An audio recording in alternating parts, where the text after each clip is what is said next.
Entergy is proud to support programming on LPB and greener practices that preserve Louisiana.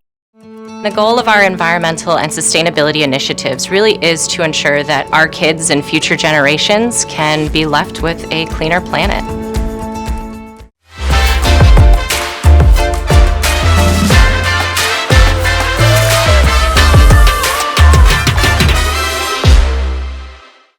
Additional support provided by the Fred B. and Ruth B. Ziegler Foundation and the Ziegler Art Museum located in Jennings City Hall. The museum focuses on emerging Louisiana artists and is an historical and cultural center for Southwest Louisiana. And the Foundation for Excellence in Louisiana Public Broadcasting, with support from viewers like you.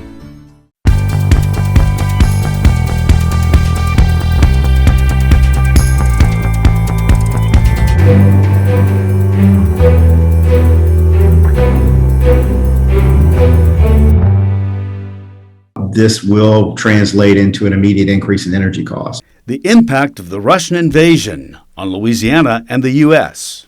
We've become, as a people, very much less tolerant of corruption. What fuels Louisiana politics today? The fan would be on me. All right. The vital role of taxicabs for African American travelers. Why should I retire? I'm having too much fun. Grammy winner and soul legend Irma Thomas.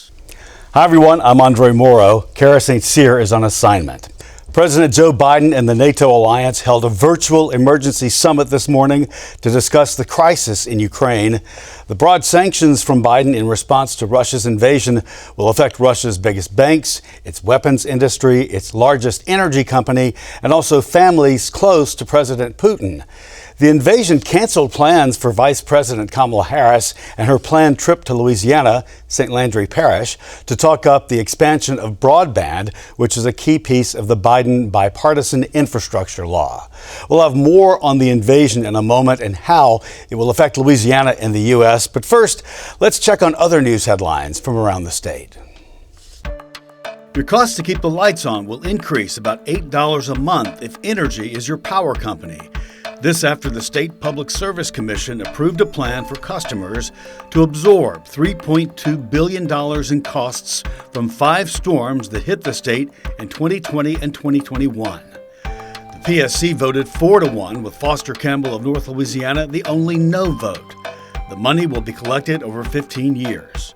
Entergy will return to the commission to ask for another $1.4 billion in reimbursements for expense recovery from Hurricane Ida. An investigation continues into the cause of an early week explosion at the Marathon Oil Refinery in Garyville between New Orleans and Baton Rouge. 6 workers suffered minor injuries. Marathon has a refining capacity of 578,000 barrels a day, making it one of the biggest refineries in the country. A federal judge approved a settlement for the Firestone Polymers plant in Sulphur to pay $3.3 million in fines and $650,000 for improved air monitoring in several locations in southwest Louisiana. The plant makes synthetic rubber. Lieutenant Governor Billy Nungesser says litter in Louisiana is the worst he's ever seen. Nungesser heads up the state's new task force to clean up Louisiana, and the first meeting took place this week in Baton Rouge. Nungesser's office oversees tourism, state parks, and museums, and says the litter is unacceptable. Mardi Gras festivities are happening, Jazz Fest is right around the corner, and the largest free festival that showcases the state's food, music, and culture is also almost upon us. COVID put all these events on hold, but in April, after 2 years, the French Quarter Festival will also return. Thursday morning, Russia invaded Ukraine, bombing several cities and seizing Chernobyl and its decommissioned nuclear plant. President Biden issued several sanctions to discourage further destruction. The impact of this invasion will be felt worldwide, but in Louisiana, we will see our oil and gas industry experience a price hike. David Dismukes, the executive director and a professor at LSU's Center for Energy Studies, says we could feel those changes. First and foremost, for customers and for households and businesses, this will translate into an immediate increase in energy cost, whether it's at the retail gasoline prices you're paying at the pump, Natural gas for heating. Natural gas is up a little bit, not as much as crude, but it is bid up a little bit this morning as well. If that persists, we're going to wind up continuing to see higher fuel cost, potentially in your electric bill, since we use a lot of natural gas for power generation. And then the indirect effects, where you're going to wind up seeing increase in transportation costs for food, for groceries, and for the delivery of all your packages, all sorts of things they'll kind of roll through prices and add to these supply chain problems that we have already. The Dismukes tells us there isn't a dollar amount for possible increases yet. He says inflation will depend on how long the invasion lasts.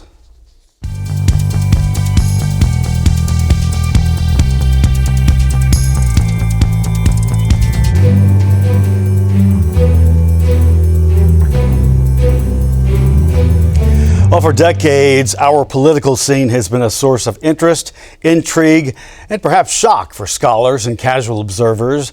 But what has made Louisiana so distinctive and so colorful, corrupt in some cases, has faded a great deal as national trends have taken over. There's a new book just out that takes a look at the shift in our politics. Its release comes just before the legislature begins its regular session. Here now, my conversation with the editors of the book, The Party is Over. Pearson Cross and Christie Maloyed are both associate professors of political science at UL-Lafayette. You are the ones who assembled the writers, the analysts to make this book happen. So what was the impetus that made you think this is the right time for a book like this? It struck me that it had been a long time since anyone had a book that talked about all the aspects of Louisiana politics and policy. In fact, the last thing was published by LSU Press by James Bolner back in 1982. And since then, there hadn't really been a complete, or at least a thoroughgoing look at Louisiana politics policy. So it really felt like it was the time because, frankly, a lot had changed. One of the things that we often talk about with Louisiana politics historically is we're such a unique state. I mean, we just have the most colorful set of characters throughout our history. But really, one of the things that's changed most dramatically, and we've seen this post-Katrina, is that Louisiana has really taken on a national flavor in its political landscape. We've started to see the hyperpolarization, the hyperpartisanship in some ways trickle down and really inform the way that our institutions run, the way that candidates conduct their campaigns, and even the way that we talk about policy. We've become, as a people, very much less tolerant of corruption. There's been a lot of legislation about that, particularly with regard to the legislature. We're also no longer awash in oil money. Back in the old days, it used to be that we had a lot of money and people didn't much care who stole the state's money because it wasn't their money. But now we're paying a lot more attention because we feel like, wait a minute, that money came from me and mine. And so it's changed the culture. It's a lot in the state in terms of how we operate. So there's some things that are very positive about this change, like, so we could say, well, we're more polarized and there's more partisanship and politics isn't quite as charming or unique. But on the other hand, we are better at taking care of finances. Typically, we are better at accountability. We are not as corrupt as we used to be. So there's some positive things as well. Seeing the national influence in political campaigns, following the Citizens United famous Supreme Court case in 2010, that really allowed what we call super PACs, these large conglomerations of people to invest money. So that we see, even in Louisiana, in strange ways, a New Orleans school board race can court, tens, if not hundreds of thousands of dollars for a single seat, much like our State Board of Education. And so it's not corruption. I don't mean to say that, but there certainly are national influences that are changing the way that we think about how campaigns are run. A book like this and going into this session, doesn't it seem to fit sort of like a glove? Well, I would certainly think so. And we weren't really trying to time this session or time Ronald Green or any of those other things. But I think our book really does deal with the reality that we are now a strongly Republican state. If you go back to 1982, nearly everybody in state government was a Democrat. If you go to 2022, 40 years later, we are dominated by Republicans. We have a supermajority in the Senate, almost a supermajority in the House. Every statewide elected official is a Republican except for one. Instead of a Democratic governor facing a Democratic legislature and instead we have the Republican legislature and likely a showdown over the congressional districting.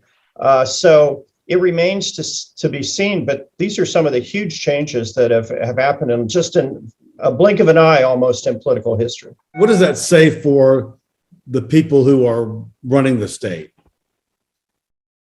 One of the things that one of our contributors, Jeremy Alford, really touches on in a chapter that he wrote for us on sort of the history of how the legislature has changed is really about how much term limits have shaped the conversation that's happening. You know, it used to be the case that people would develop these long relationships after being in the legislature for many years, which gave them a lot of ability to negotiate back and forth, sometimes over decades. And there was a lot of social capital that had built up.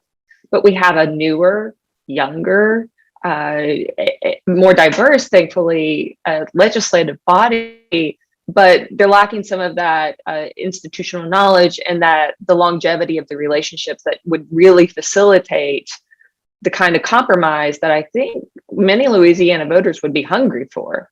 At some point, Governor Edwards is going to be a lame duck. If he isn't one now, it's going to happen very soon. Next year is an election year.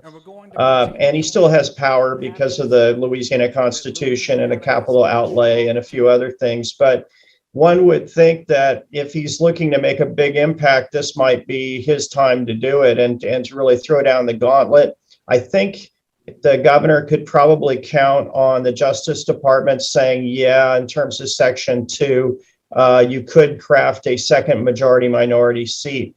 It's a gamble, but he might decide that it's worth that gamble. At this point, he's got to be thinking about his legacy. And I think Dr. Cross puts it perfectly that, you know, Governor Edwards has to be thinking about his legacy, but there are also a lot of personal priorities for him, increasing teacher pay, you know, investment in education that's on the table. And if he does choose to veto the proposed redistricting maps, then that certainly will create some ill feelings that might undermine his ability to really effectively pursue some of his policy goals during the session.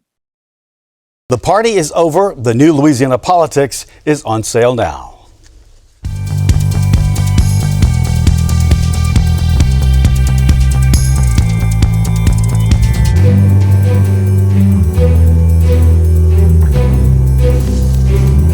Hotels, restaurants, and taverns dominated the Green Book throughout its publication, but the book also gave Black travelers the 411 on everyday services that otherwise would not have been available, like catching a taxi.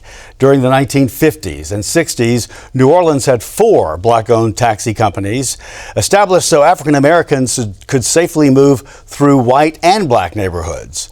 Moreau Coleman of Coleman's Cabs was one of the owners, and he talked with Kara St. Cyr about how he navigated his business. It's hard to believe if I were to travel just 70 years ago, this little guide could potentially save my life. I'm Kara St. Cyr, and this is Safe Haven, Louisiana's Green Book. Today, more and more families are finding out how easy it is to become 2 Ford families. Following World War II, the road trip became one of America's favorite pastimes. More people than ever could afford cars, including African Americans, hence the Green Book. But in cities like New Orleans, Black travelers, both local and visitors, needed other ways to get around, which is why 4 taxi cab services were listed. I'm meeting Moreau Coleman, who knows all about the Big Easy's cab business. Hey, how you doing? Hey. Nice to meet you. I'm Kara. How you doing? Well, nice to meet you. Okay. All right, so I guess we're going to be waiting for one of your cabs to come pick us up and we'll take a ride. Okay, that'd be fine. All right. It'll be, the fare will be on me. All right. All right. Oh, look, it's coming now.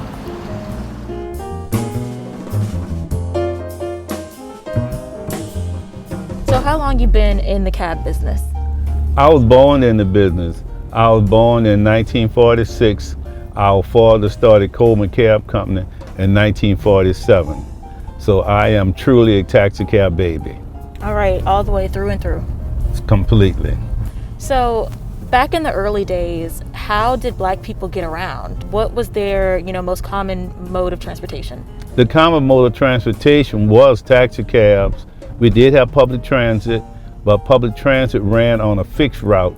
Taxi cab went into the neighborhood, and it provided what we call point-to-point pickup. Were they getting into white taxi cabs before these particular cab lines appeared in the Green Book? Only way you could ride if it was outside your race, you had to be called in by a white person, and they would provide the service. Though Coleman's family business never ended up in the Green Book, he came up alongside black-owned taxi services that did, like the V8 cab line. V8 used to be right there. That's it? That building? It used to be right there. Is that what it looked like? Yeah, there was a ballroom and a lounge there. Back in the Green Book days, multiple businesses were often combined into one. V8's cab line was flexible for black men juggling multiple jobs. If you had a day job, when you get off that, you'll come work the taxi cab late evenings into the night. Most black people had 2 and 3 jobs because we really wasn't paid a lot, but if you had a family, you had to work a lot. V8 was unique in the fact that it had a building to host cab drivers. Many cab stands only had a street with a sign and a phone on a telephone pole. All right, that's the drop phone. It's a gray box. The cab will park here, and when the phone rang, they would answer it and go pick up the person. Pull over right here at that telephone pole. I had never heard of a drop phone before until Monroe showed me one. Get a close-up of the dial. Oh my goodness, so how old do you think this thing is? It's very old. The phone would hang on here. So you just kind of sit around all day and wait for this to ring? It would be all day because it serviced this area. Okay. So people coming and going would call, and they know where the cab at. So, and the cab know the neighborhood. Mm-hmm. And you, they give your name and everything because, neighborhoods, they knew people. So were people fighting to answer the phone? No, first in, first out. All right. Yeah, the first call would be right there. All right. And the next call here and next call here. And then you had other cabs around. So they'll work their way onto the stand. All right. All the black taxis in the Green Book disappeared after 1955. Only a few buildings and lanes are left as a reminder. I'm shocked that things like the drop phone have survived this long, leaving little pieces of history for the next generation to find. ExxonMobil Baton Rouge is proud to support Safe Haven, Louisiana's Green Book. For more than 100 years, ExxonMobil has made a commitment to workforce diversity and the belief that reflecting on historic race relations is key to shaping a better future. Thanks so much for that. That is our last episode of Safe Haven, but you can catch all of them online at lpb.org/greenbook.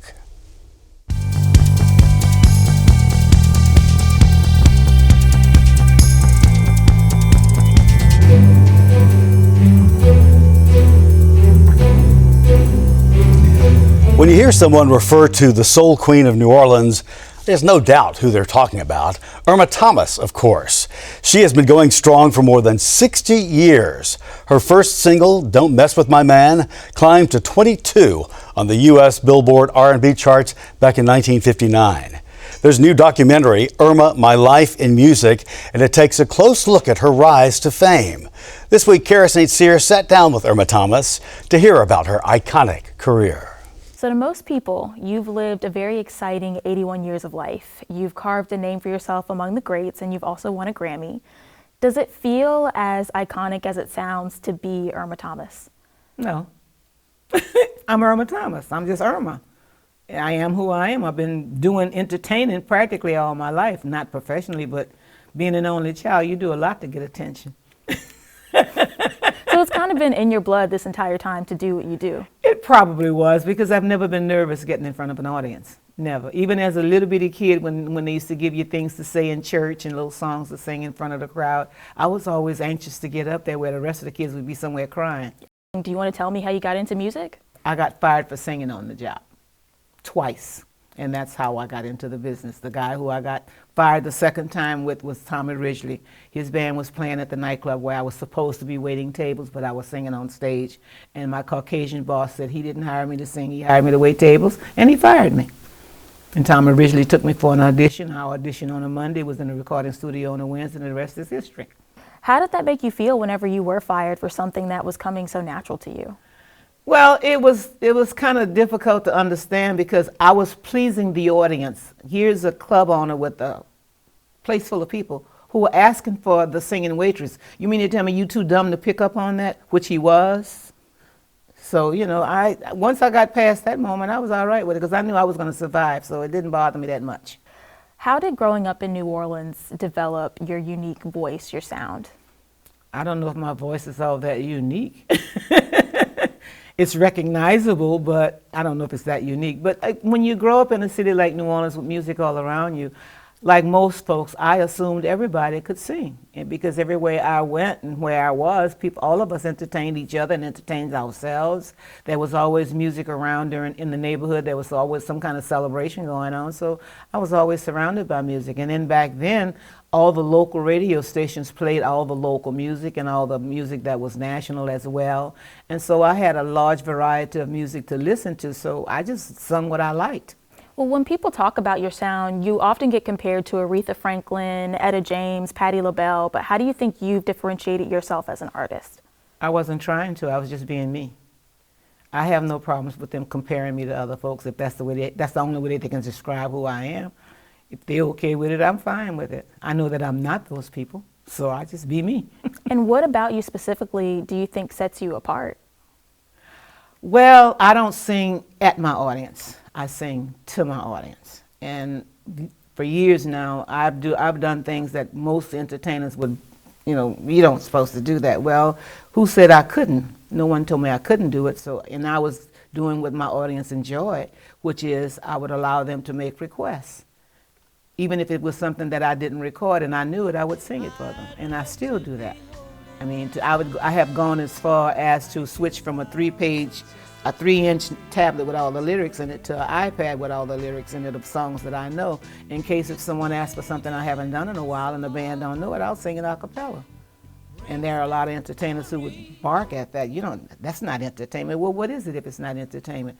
How would you like to spend $45 or $50 or $100 to go see somebody and they didn't sing your favorite song? So how does that work? Does somebody just like scream at you, hey, can you sing this? If they can, I tell them, write it. I say, write it where I can read it and give it to me, and I'll do it. Sure, I don't have a problem with either way. It's all entertainment. I feel like that's a New Orleans mentality. Everyone out here is very personable. Yeah. You can talk to them. Yeah. And I just think that's another thing that's interesting about you is that you've had the opportunities to go off to Los Angeles or go off to these big cities, but you've decided to stay here in New Orleans. I went to Los Angeles and I found out that it's a me, my, and I city, and I'm not a me, my, and I person. I'm open to, being around other people and enjoying other people. And when I moved to Los Angeles, I was hoping to get a job out there because my jobs had been stormed out. Not canceled, but stormed out. Camille canceled a lot of the work I had along the Louisiana coast and Mississippi, Alabama, and so forth. And so I made a big move to go to Los Angeles. And when I got there, I was very disappointed at the fact that club owners there didn't care how much talent you had or they didn't care how many records you had. They wanted you to pay them to work in their club. And I said, before I pay you to work in your club, I'll go get me a day job. And that's what I did. Do you think about that at all? Maybe think, what if? I don't worry about what if. I just move on. So there's been a renewed interest in your career. You've now had 2 documentaries come out. Why do you think people are so interested now? I haven't a clue. I am more surprised and overwhelmed than anybody in the whole scheme of things. Because first of all, when they said they wanted to do a documentary, I said, fine, but am I that interesting? Really, I did. And they said, sure you are. And of course, they're proving it because I'm sitting here with you and I've had several interviews since it's been out and I'm still in awe of what's so interesting about me. Is there anything coming out in Irma, My Life in Music that we don't already know about you? I mean, I've had a new release, which is not new anymore. It was released last November. It's been out a year now. It's on vinyl. Vinyl is coming back. And then the title of the vinyl record is called Love is the Foundation, so a lot of folk may not be aware of that. But I'm just being Irma, enjoying a few jobs that I do accept and enjoying some of these interviews because they're beginning to be more interesting than me. But I feel honored, first of all, to be able to be here for a lot of young women who may be interested in getting into the field of music. You still perform. You do jazz fest, you perform at music venues. Do you have any performances coming up? Yes, I'm doing French Quarter Fest the Friday after this interview, and then I'm going, of course, I'm doing my annual Jazz and Heritage Festival. I'm doing a gospel set, and I'm also doing a rhythm and blues set. And I'm doing a few dedications to some deceased entertainers as well. Do you ever think you're gonna retire? For what? From singing, performing. Why should I retire? I'm having too much fun. I just cut back on it. I mean, at 81, there isn't a lot of things I would, want to be out there doing other than every now and then get a gig. And to me, I'm having as much fun as the audience having. So, I don't see a reason to retire. I really don't. Because I get to sing at my church every Sunday. So, I'm keeping the chops up.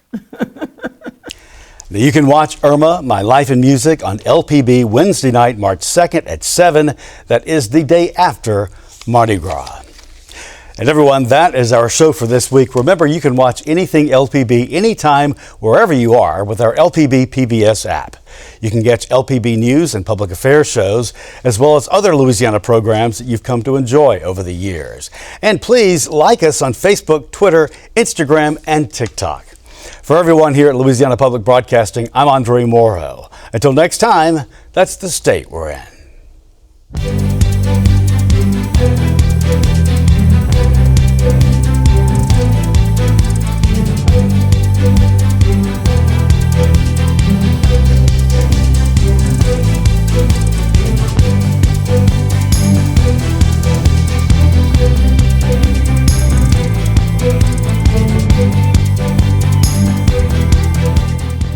Entergy is proud to support programming on LPB and greener practices that preserve Louisiana.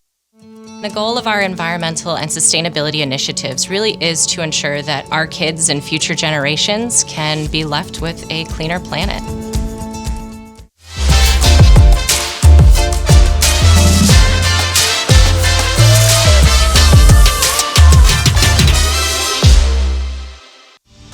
Additional support provided by the Fred B. and Ruth B. Ziegler Foundation and the Ziegler Art Museum located in Jennings City Hall. The museum focuses on emerging Louisiana artists and is an historical and cultural center for Southwest Louisiana. And the Foundation for Excellence in Louisiana Public Broadcasting, with support from viewers like you.